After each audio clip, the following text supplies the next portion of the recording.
अस्सलाम वालेकुम स्टूडेंट्स। आज हमारा 11th लेक्चर है 4th वीक के अंदर।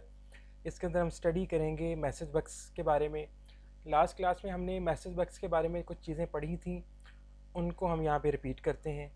उनकी कुछ प्रोग्रामिंग एग्जांपल्स देखेंगे ताकि उन चीज़ों के कॉन्सेप्ट ज़्यादा स्ट्रॉन्गर हो जाएं।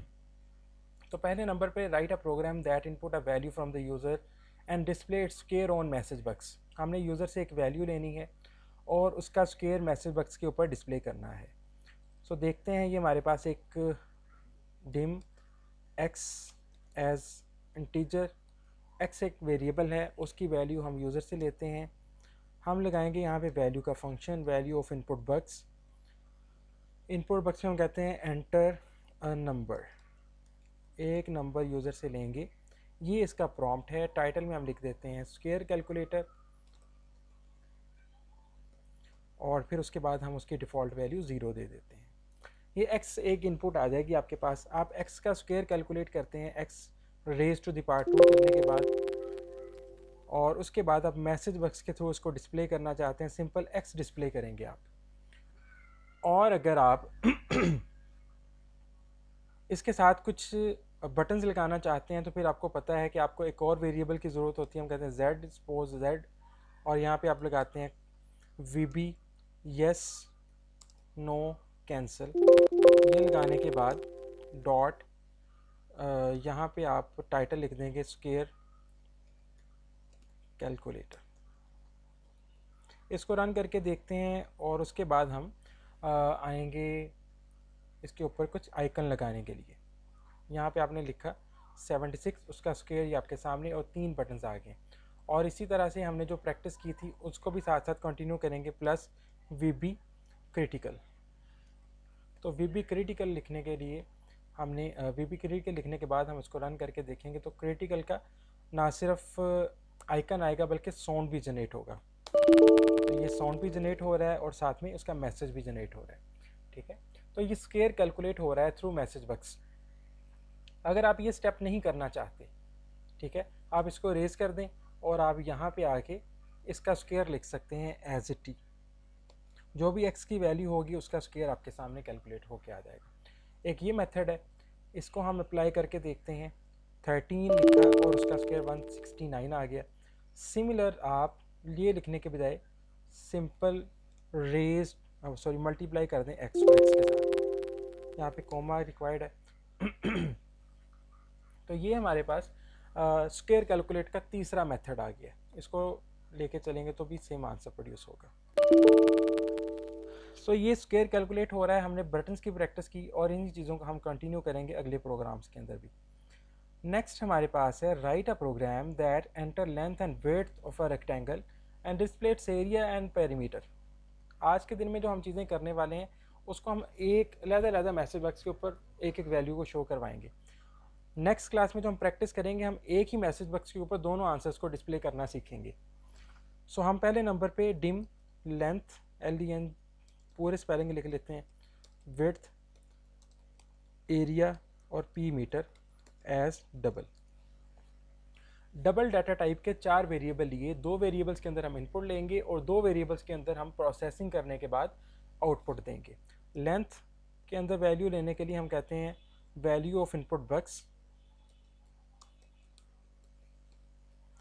Enter length of rectangle, rectangle की लेंथ एंटर करें। अगर आपको पेपर में क्वेश्चन आता है स्क्वायर की लेंथ कैलकुलेट करें, तो स्क्वायर की लेंथ कैलकुलेट करने के लिए आपको 2 दफ़ा वेरिएबल लेने की ज़रूरत नहीं होती। स्क्वायर की दोनों साइड्स इक्वल होती हैं, आप एक ही वेरिएबल लेंगे उसके लिए। लेंथ एंटर होगी, यहाँ पे आप लिखते हैं एरिया या आप लिखते हैं ट्राइग्नोमेट्री। ट्राइग्नोमेट्री के रिलेटेड है तो डिफ़ॉल्ट वैल्यू उसकी 0 दे देते हैं। ठीक है, इसको कॉपी कर लें और पेस्ट कर लें। ठीक है, तो ये हमारे पास लेंथ के बजाय यहाँ पे लिखेंगे विड्थ। तो यहाँ से विड्थ ऑफ रेक्टेंगल कैलकुलेट होगी, विड्थ। ठीक है, तो 2 चीज़ें आ गई आपके पास। यहाँ पे विड्थ लिखेंगे, इस वेरिएबल का नेम जो आपने यहाँ पे लिखा हुआ है ये सेम नेम यहाँ पे आना चाहिए।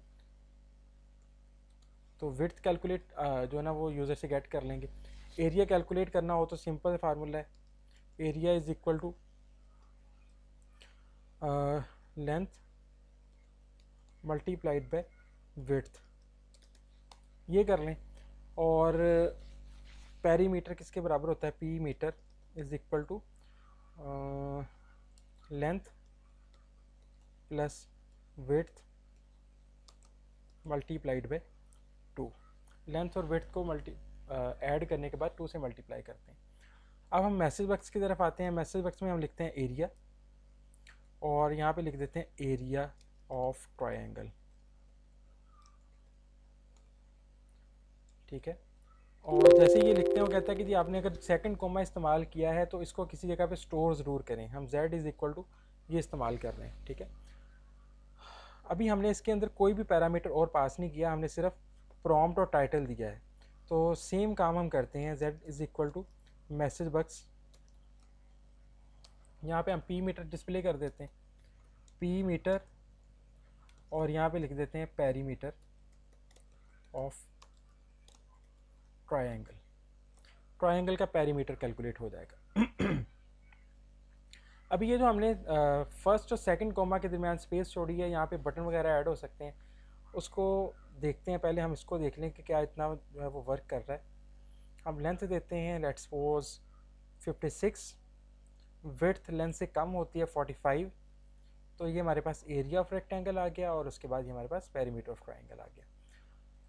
हम दो काम यहाँ पे सीखते हैं। अगर हम एरिया यहाँ पे डिस्प्ले नहीं करना चाहते, मतलब हम कैलकुलेट नहीं करना चाहते यहाँ पे, तो हम एज इट उठा के इसको रेज करते हैं, इन दोनों को उठा के यहाँ पे लिख सकते हैं। इसको हम कट कर लेते हैं, यहाँ से कट करने के बाद यहाँ पे ले जाएं, पेस्ट, ऑटोमेटिकली लेंथ और विड्थ को मल्टीप्लाई कर देगा। एरिया पहले कैलकुलेट करने की ज़रूरत नहीं है। और यहाँ पे आप चाहें तो कुछ वी बी यस नो लगा दें, plus V B default button 2 लगा दें,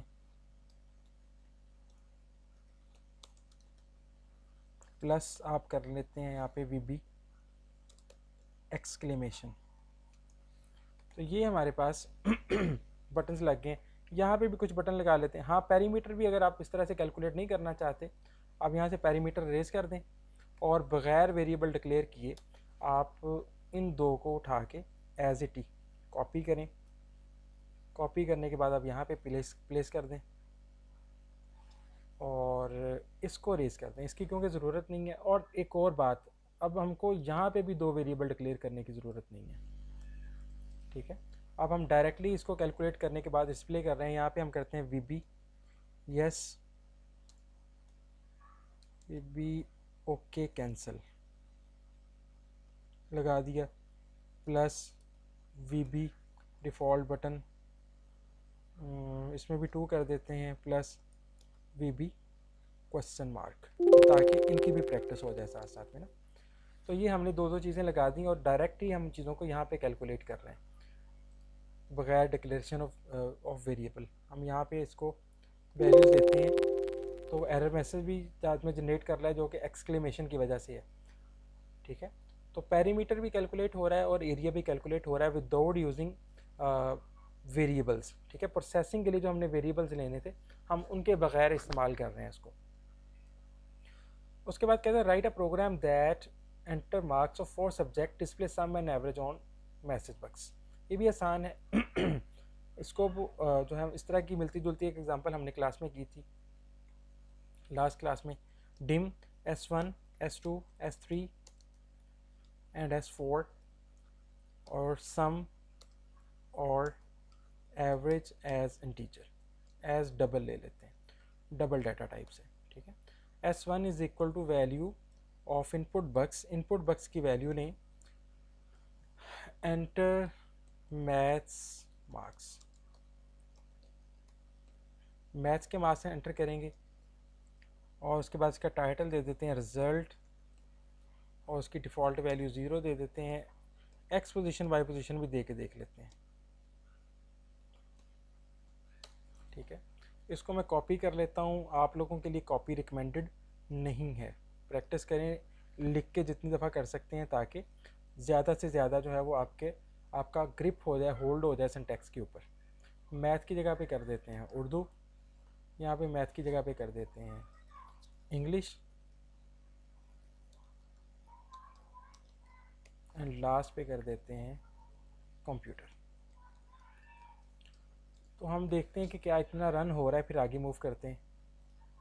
ठीक है, ये इसके जो एक्स पोजीशन और वाई पोजीशन के पैरामीटर्स हमने पास किए थे उसकी वजह से वो डिफरेंट लोकेशंस के ऊपर डिस्प्ले हो रहा है। नहीं जी, वैल्यूज़ एंटर हो रही हैं। मैं इसको चेंज कर देता हूँ सबके लिए ना थोड़ा थोड़ा, ताकि डिफरेंट जगह पे ये शो हो रहे हों। अब हम इसको कैलकुलेट करते हैं। इसका sum is equal to S1 plus S2 plus S3 plus S4 और एवरेज बराबर होती है सम डिवाइडेड बाय 4। अब इसके बाद हम मूव करते हैं इसको डिस्प्ले करने की तरफ। तो ज़ाहिर है कोई वेरिएबल जिसके अंदर हमने इसको स्टोर करवाना है। लेट्स सपोज Z है मैसेज बक्स। आप यहाँ पे सम लिख दें और यहाँ पे Z के अंदर आप स्टोर कर लेते हैं average is equal to some. ठीक है, तो ये सम और एवरेज डिस्प्ले हो रही है। इसके बाद हम इसको थोड़ा सा मॉडिफाई करते हैं मैसेज बक्स को। एवरेज, सॉरी, यहाँ पे मैसेज बक्स लिखना है हमने और यहाँ पे हमने एवरेज लिखनी है। ठीक है, सो इसको रन करते हैं। ये 56 है, अगला और जगह पे डिस्प्ले हो रहा है 76, 87 और 91। तो ये आपके पास सम है 310 और जो एवरेज है वो 77.5 है। अब हम मैसेज बक्स को थोड़ा सा जो है वो अपडेट करते हैं। यहाँ पे हम VB abort retry ignore plus VB default button 2 plus VB information, comma लगाने के बाद इसका नाम दे देते हैं इसको टोटल मार्क्स। इसकी स्ट्रिंग हमने बंद नहीं की, that's why error message generate कर रहा है। यहाँ पे हम कहते हैं VB yes no cancel plus VB default button 3 plus VB critical, और इसको लिख देते हैं यहाँ पे average marks.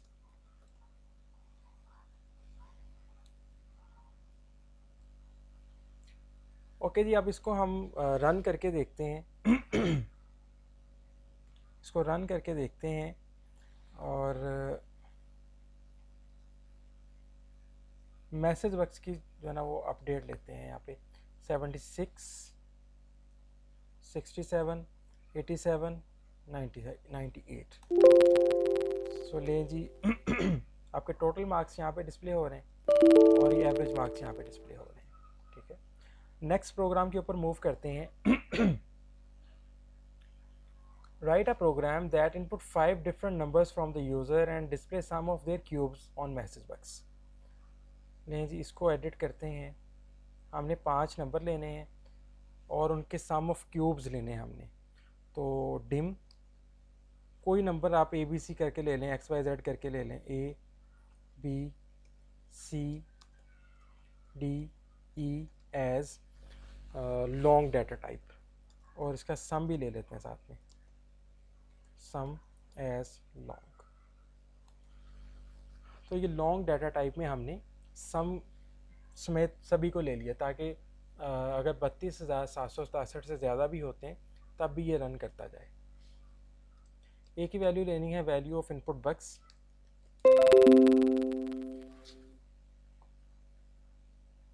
After getting value of input box हमने क्या करना है, एंटर फर्स्ट नंबर। हम यहाँ पे लिख लेते हैं सम ऑफ क्यूब। क्यूब का सम कैलकुलेट कर रहा है, डिफ़ॉल्ट वैल्यूज़ को 0 दे देते हैं।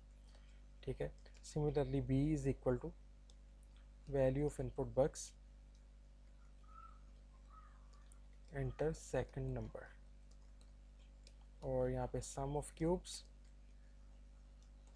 और यहाँ पे डिफ़ॉल्ट वैल्यू 0। ठीक है, तो आपके लिए मैं रिकमेंड नहीं करता कि आप इसको कॉपी करें। हम प्रोग्राम क्लास का टाइम सेव करने के लिए इसको कॉपी कर लेते हैं।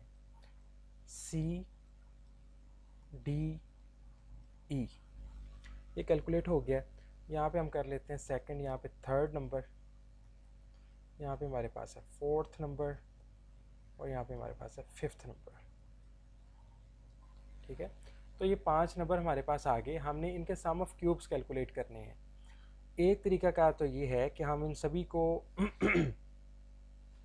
इन सभी के जो है ना वो एक एक और वेरिएबल क्रिएट कर लें, और एक एक और वेरिएबल क्रिएट करने के बाद हम उनको अलग-अलग से ऐड करते जाएं। एक तरीका ये है कि इसी वेरिएबल के अंदर उसका क्यूब कैलकुलेट कर लें, is equal to a raise to the power 3, b is equal to b raise to the power 3, c is equal to c raise to the power 3, d is equal to d raise to the power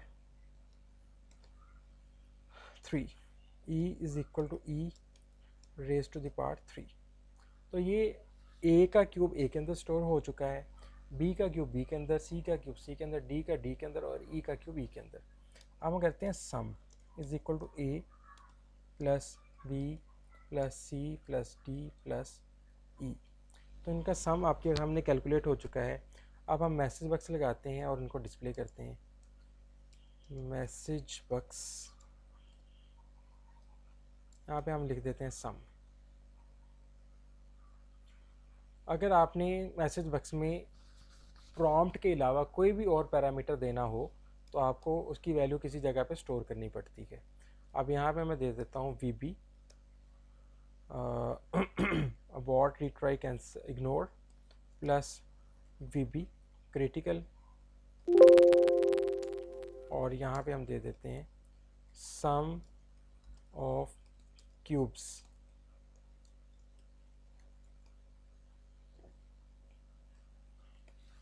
अब इसको run करके देखते हैं। तो 5 different numbers लेते हैं हम,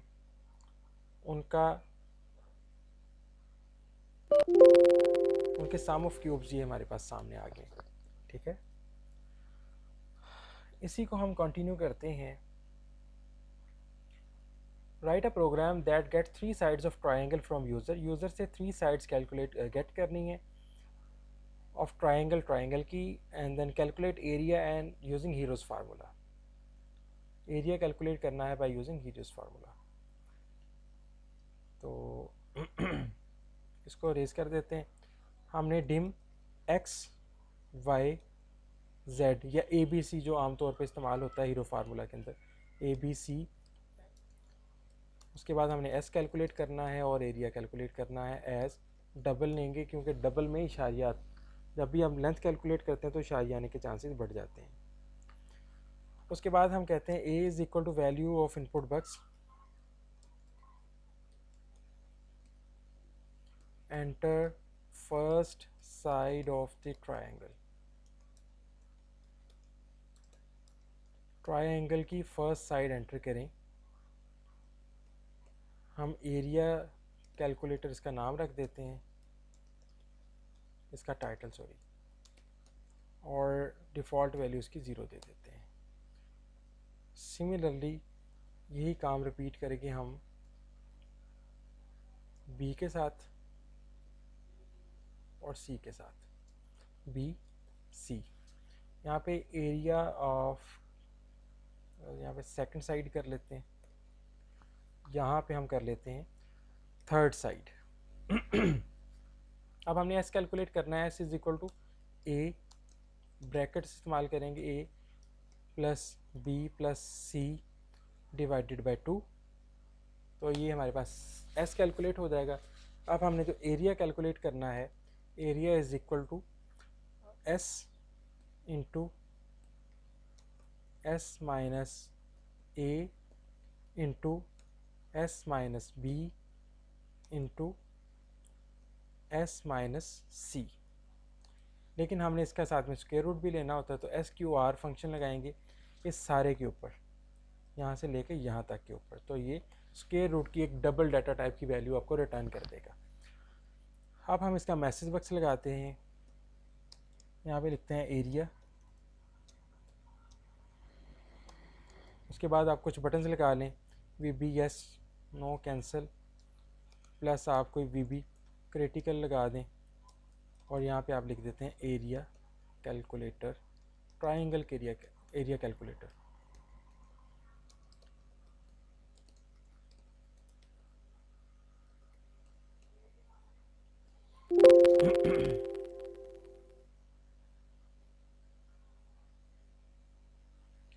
Z is equal to message box. So जी इसको रन करके देखते हैं। फर्स्ट साइड है 56, सेकंड साइड है 76, थर्ड साइड है 86।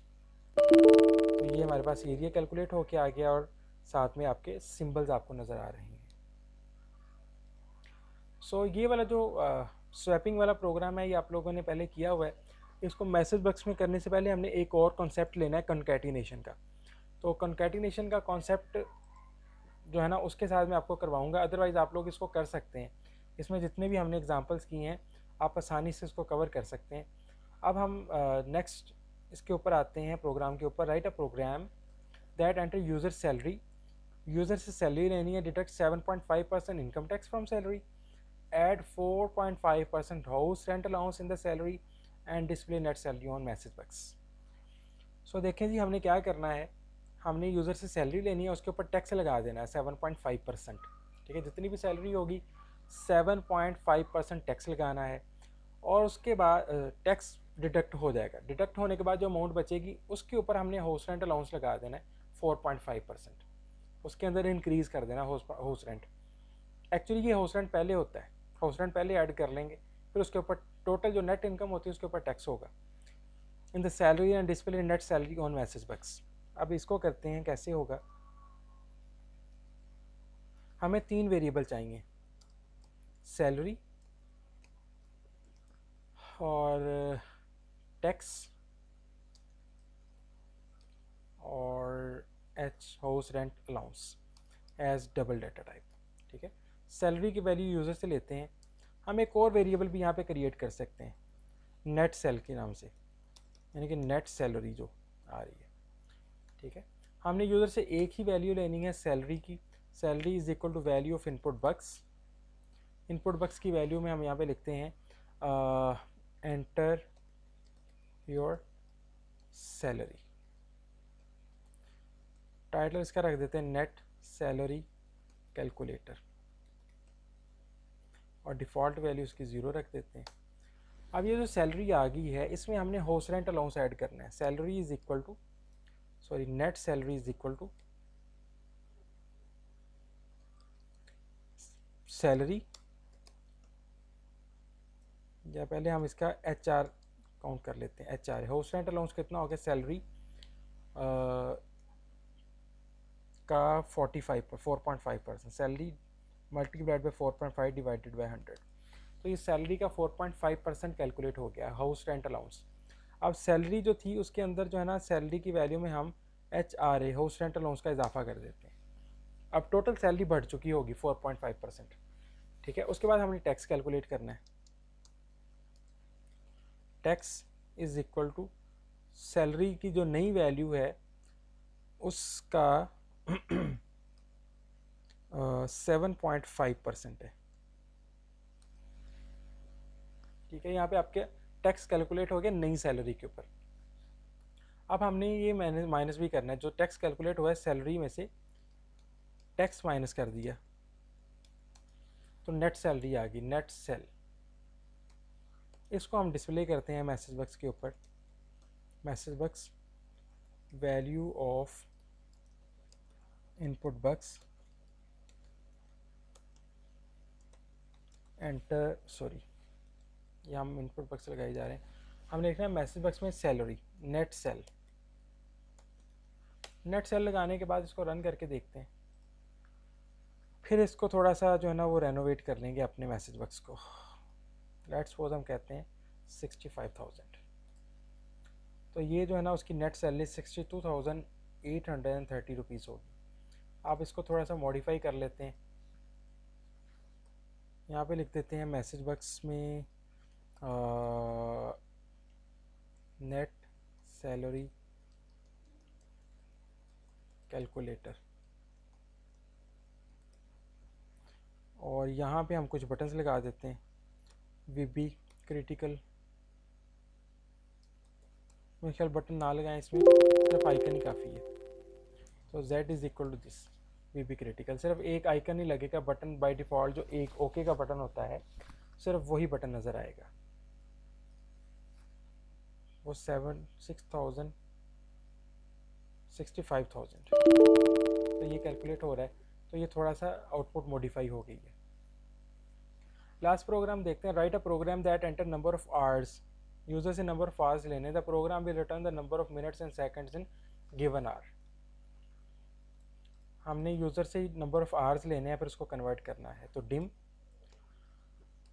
Hours minutes and seconds as double, इसको बल्कि ले लेते हैं लॉन्ग में, ठीक है।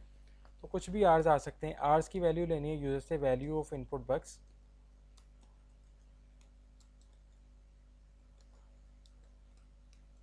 एंटर नंबर ऑफ आवर्स, इसको नाम दे देते हैं क्लॉक का, और डिफ़ॉल्ट वैल्यू उसकी 0 रख दी। अब हमने जब आपने मिनट्स कैलकुलेट करने होते हैं तो आवर्स को मल्टीप्लाई कर देते हैं 60 के साथ, और जब आपने सेकंड कैलकुलेट करने होते हैं तो आप मिनट को मल्टीप्लाई कर देते हैं 60 के साथ। तो ये मिनट्स और सेकंड्स कैलकुलेट हो जाएंगे। मैसेज बॉक्स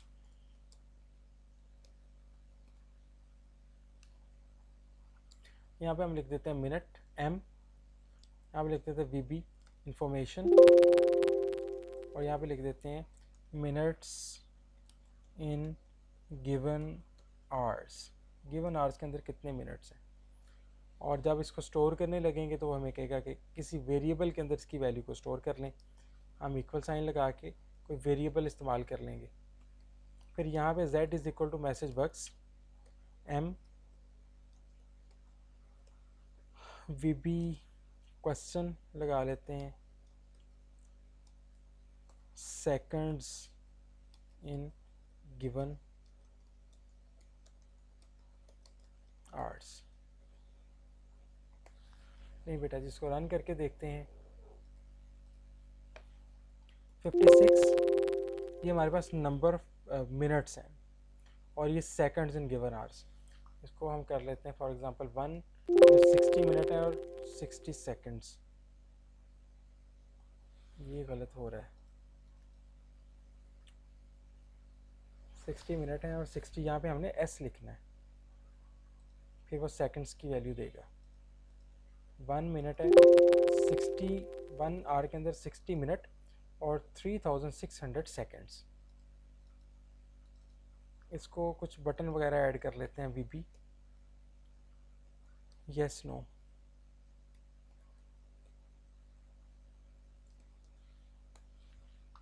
और यहाँ पे वीबी यस नो कैंसल।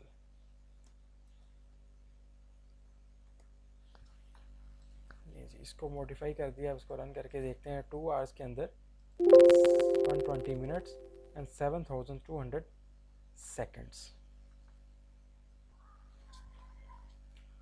सो एक कॉन्सेप्ट है शार्प सा, उसका जहाँ पे टच करते हैं उसको बाद में अगले लेक्चर्स के अंदर दोबारा देखेंगे। अभी मैं इसमें से ना सारी चीज़ें रेज कर देता हूँ। मैसेज बॉक्स में सिर्फ m डिस्प्ले हो रहा है, कॉमा भी नहीं हो रहा, और सारी चीज़ों को भी रेज कर देता हूँ, सिर्फ s डिस्प्ले हो रहा है। आप देखेंगे कि आउटपुट बॉक्स के ऊपर आपको सिर्फ एक ही चीज़ नज़र आ रही है, 60 और 3600। हमें ये नहीं पता कि ये क्या चीज़ है। हम सीखते हैं कनकैटिनेट करना, चीज़ों को जोड़ना, ठीक है। एक स्ट्रिंग को एक वेरिएबल के साथ कैसे जोड़ा जाता है। यहाँ पे मैं लिखता हूँ द नंबर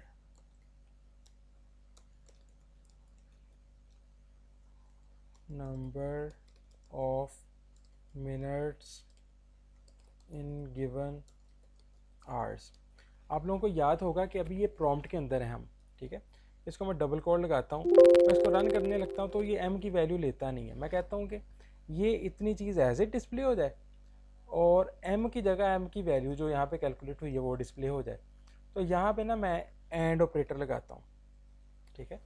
स्ट्रिंग को यहाँ से लेके यहाँ तक स्ट्रिंग को वेरिएबल वैल्यू के साथ जोड़ने के लिए हम ये वाला ऑपरेटर लगाते हैं एंड, इसको हम कहते हैं कंकैटिनेशन ऑपरेटर।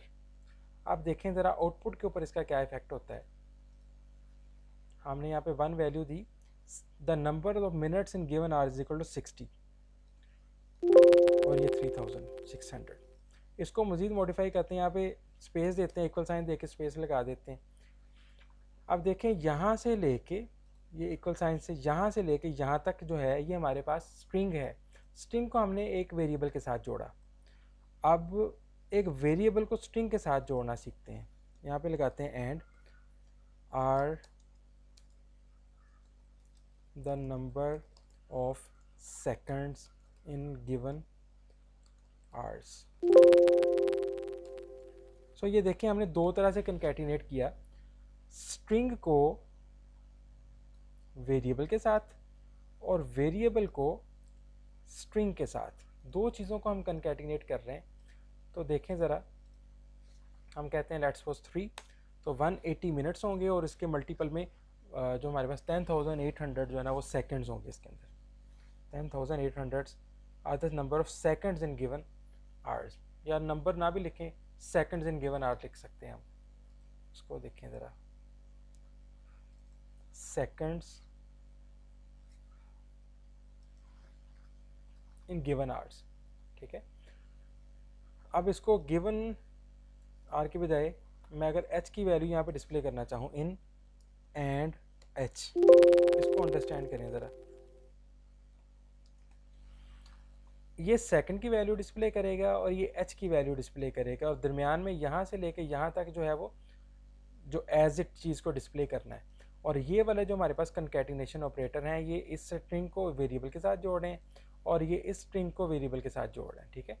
तो ये दो चीज़ें डिस्प्ले होंगी सेकंड वाले मैसेज बॉक्स के अंदर। देखें मैंने नंबर ऑफ आप 5 एंटर किया ना, वो कहता है 5 आवर्स के अंदर 300 मिनट्स होते हैं, और अगली स्टेटमेंट ज़्यादा जो है ना वो रीडेबल है। जिस 18,000 सेकंड्स इन 5 आवर लिखना है, तो अब एक और कंकैटिनेशन ऑपरेटर लगा देते हैं यहाँ पे, एंड आवर्स, ठीक है। तो आप एक लाइन में जितने चाहें कंकैटिनेशन ऑपरेटर लगा सकते हैं। देखें यहाँ पे एक वेरिएबल को एक स्ट्रिंग के साथ जोड़ा, फिर एक स्ट्रिंग को वेरिएबल के साथ जोड़ा, फिर इस वेरिएबल को स्ट्रिंग के साथ जोड़ा। 3 जगह पे आप कंकैटिनेशन कर रहे हैं, ओवरऑल 4 चीज़ें डिस्प्ले हो रही हैं। तो देखें 5 आवर्स जो हैं उसके अंदर ये मिनट्स हैं, और ये हम कहते हैं 18,000 सेकंड्स इन 5 आवर्स, ठीक है। ये ज़्यादा जो है ना वो कम्प्रीहेंसिव आपको लग रहा है, तो ये 1800 सेकंड्स इन 5 आवर, ठीक है। सो आगे मूव करते हैं। मेरे ख्याल में इतना काफ़ी है इस लेक्चर में। कंकैटिनेशन के ऊपर हम मज़ीद वर्क करेंगे। ये जितने प्रोग्राम हैं इनमें से कुछ रैंडमली हम उठा के अगली क्लास में कंकैटिनेशन के ऊपर आएंगे। आपको कोई क्वेश्चन हो तो आप मुझसे जो है ना उसको ग्रुप में पोस्ट कर लें, या आप अगली क्लास में मुझसे पूछ सकते हैं।